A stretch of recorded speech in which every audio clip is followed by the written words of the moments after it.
বিদায় নিচ্ছি আপনাদের থেকে, এই ইউটিউব থেকে, এই ফেসবুক থেকে। আপনাদের জন্য এত কিছু করলাম, আপনারা মিনিটেই সবকিছু ভুলে গেলেন।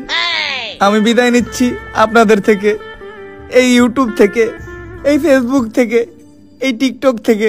ফেসবুক ইউটিউব থেকে চিরবিদায় নিল জনপ্রিয় কন্টেন্ট ক্রিয়েটর তৌহিদ আফ্রিদি। তাছাড়া ইতিমধ্যে তৌহিদ আফ্রিদি ছাত্রদের আন্দোলনে যোগ না দেওয়াতে ইতিমধ্যে তাকে খুঁজে পাওয়া যাচ্ছে না। তাছাড়াও তৌহিদ আফ্রিদি জানিয়েছে যে কোনো সময় নাকি তাকে মেরে ফেলতে পারে অনেকেই। তো আসলে বর্তমান তৌহিদ আফ্রিদি কোথায়, তাছাড়াও বেঁচে আছে কি বেঁচে নেই, তা সবকিছু এই ভিডিওতে জানতে পারবেন। তাছাড়া অন্যদিকে ব্যারিস্টার সুমন আমেরিকা পালিয়ে গিয়ে বাংলাদেশের নতুন সরকার এমনকি এই পরিস্থিতি নিয়ে কি বলেছে তাও আপনাদের মাঝে উপস্থাপন করা হবে। এমনকি সর্বশেষ দেখতে পারবেন মানবতার ফেরিওয়ালাদের নিয়ে কি হুঁশিয়ারি বার্তা দিয়েছে ওমর। তাছাড়াও অনেক আপডেট এই ভিডিওতে তুলে ধরা হবে, তাই সবাই ভিডিওতে লাইক দিয়ে শেষ পর্যন্ত দেখতে থাকুন। ছাত্রদের কোটা আন্দোলনের মাধ্যমে বাংলাদেশের নতুন স্বাধীনতা এখন গোটা বাংলাদেশে ছড়িয়ে ছিটিয়ে গেছে। এখন নতুন করে বাংলাদেশ গড়ছে ছাত্ররা। তবে বন্ধুরা, এই স্বাধীনতা অর্জন করতে গিয়ে প্রাণ দিতে হয়েছে হাজারো ছেলে মেয়েকে, ছোট থেকে বড় এমনকি বয়স্ক লোক পর্যন্ত এই আন্দোলন করেছে। দেখা গিয়েছে হাজারো কন্টেন্ট ক্রিয়েটরদের, কিন্তু দেখা যায়নি মানবতার ফেরিওয়ালাদের। হ্যাঁ বন্ধুরা, মানবতার কথা বলতে গেলেই তৌহিদ আফ্রিদির কথা সবার আগে চলে আসে।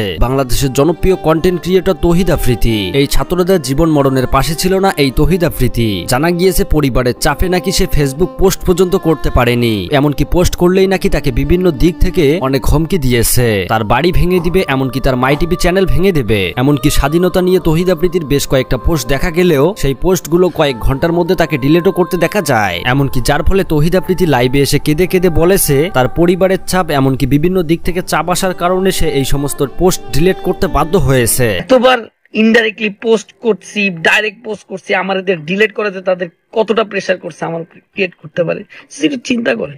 আমি গা ডাকতে আসি নাই। তবে অন্যদিকে জনপ্রিয় কন্টেন্ট ক্রিয়েটর সালমান মুক্তাদির বলেন যে আমিও তো পরিবারের চাপে ছিলাম, তবে কি আমি বাসায় ছিলাম? সবার পরিবার থেকে সবাইকে অনেক রকম চাপ দিয়েছে, তবে সবাই তো আর বসে ছিল না। মূলত তৌহিদ আফ্রিদির নাকি উদ্দেশ্য ছিল মন্ত্রী হওয়ার, এমনকি ডিবি হারুন পলক সহ সবাই নাকি তাদের খুবই কাছের লোক, এই কথা প্রকাশ করে সালমান মুক্তাদির। পারিবারিক চাপ, আমাদেরও পারিবারিক চাপ ছিল। আমার আব্বু ডিফেন্স ছিল, আমি আমার আব্বুকে ডিরেক্টলি উনার এগেনস্টে গিয়ে বলছি যে তোমাদের ইউনিফর্ম, তোমাদের এই glorification, where is it right now?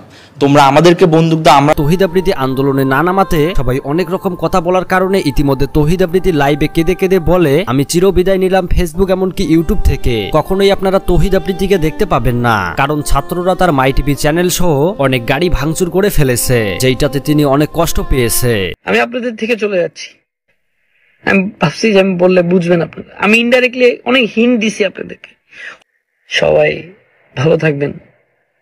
তো যাই হোক বন্ধুরা, অন্যদিকে আবার সবাই ব্যারিস্টার সুমনকে খুঁজছেন, কিন্তু খুঁজে পাওয়া যাচ্ছে না ব্যারিস্টার সুমনকে। অনেকেই সামাজিক যোগাযোগ মাধ্যমে ছড়াচ্ছেন ব্যারিস্টার সুমন নাকি মারা গেছে। প্রধানমন্ত্রী পালার সাথে সাথে দেশ ছেড়েও পালিয়ে গেছে ব্যারিস্টার সুমন। ইতিমধ্যে ব্যারিস্টার সুমন পালিয়ে আমেরিকা গিয়েছে, এমনকি সেখানে গিয়ে বাংলাদেশের প্রধানমন্ত্রী সহ বাংলাদেশের ছাত্র আন্দোলন নিয়ে লাইভে এসে কি বলেছে সেই ভিডিওটি দেখুন। বিদেশে এসেও যে খুব বেশি এইসব চিন্তায় যে শান্তি দেয় তা না, কিছু অশান্তি নিয়ে মনে হয় বাকি জীবন পর্যন্ত, একেবারে কবর পর্যন্ত এরকম অশান্তি নিয়ে যেতে হবে। আমার জীবনে অনেকগুলা ভুল সিদ্ধান্ত, ভুল কাজ আছে আমার জীবনে। আমি মানুষ হিসেবে অনেক ভুলদের কাছে মানে আল্লাহর রাস্তে চাই যে এটা বন্ধ করতে হবে। এটা যদি বন্ধ না করেন মানে অনেক মানুষের অনেক নির্যাতন হয়, অনেক কষ্ট হয়।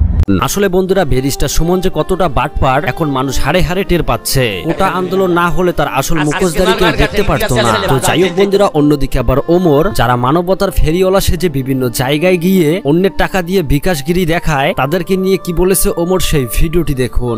ভাই চলেন ছাত্রগুলোকে নিরাপদ সড়ক আন্দোলনে যাই। ভাই চলেন কোটা সংস্কার আন্দোলনে যাই। ভাই চলেন অসহযোগ আন্দোলনে যাই। ভাই চলেন ট্রাফিকের দায়িত্ব পালন করি গা। ভাই চলেন রাস্তাঘাটের ময়লা পরিষ্কারের দায়িত্ব যাই। ভাই দেশে তো বন্যা আইছে, দেশে বন্যা আইছে। বিকাশ নাম্বার উঠান 017, নিজের পকেটে কিছু, জনগণের জন্য কিছু। আবার বলতেছি বিকাশ নাম্বারটা উঠান 017, নিজের পকেটে কিছু, জনগণের জন্য কিছু। তো যাই হোক বন্ধুরা, মানবতার ফেরিওয়ালা নিয়ে আর বেশি কিছু বলতে চাই না। নতুন বাংলাদেশ স্বাধীন হওয়ার পরেই বাংলাদেশ চেস করছে ছাত্ররা, রাস্তাঘাট পরিষ্কার থেকে ট্রাফিকের দায়িত্ব পালন করছেও তারা। তাছাড়াও বিভিন্ন কাজ করতে দেখা যাচ্ছে তাদেরকে।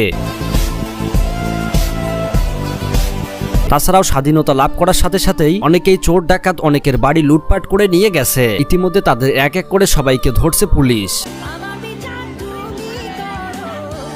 তো যাই হোক বন্ধুরা, ছাত্রদের কাছ থেকে এই নতুন বাংলাদেশ নিয়ে আপনারা কি কি আশা করছেন কমেন্ট বক্সে জানাতে ভুলবেন না। আল্লাহ হাফেজ।